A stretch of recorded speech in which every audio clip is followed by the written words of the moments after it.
کوم عالم یا مبلغ چې نورو ته نصیحت کوي خو خپل عمل نه پرې کوي، یا نور خلق د بدو کارونو نه منع کوي خو خپل بد کارونه کوي، د ده دپاره د قیامت په ورځ په جهنم کې سخت سزاګانې ذکر شوي دي. د بخاري شریف او مسلم شریف حدیث دی. رسول الله صلی الله علیه وسلم فرمایي د قیامت په ورځ به یو کس راوستل شي او جهنم ته به وغورځول شي، د ده کلمې به په اور کې بهر راووځي، دا به په جهنم کې په دومره تیزی باندې تاویږي لکه څرنګه چې خر د ژرندې د کاړې نه غیر چاپیره د ګرځولو دپاره تاویږي.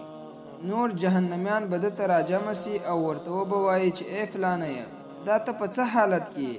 آیا تا به موږ ته د ښه کارونو حکم نه کولو او د بدو کارونو نه به دې نه منې کولو؟ دی به ورته وایي ما به تاسو ته د ښه کارونو حکم کوئ خو خپله مې نه کول، او د بدو کارونو نه مې منې کولاست خو خپله مې بد کارونه کول، نو ځکه الله جل جلاله په دې عذاب گرفتاره کړی یم.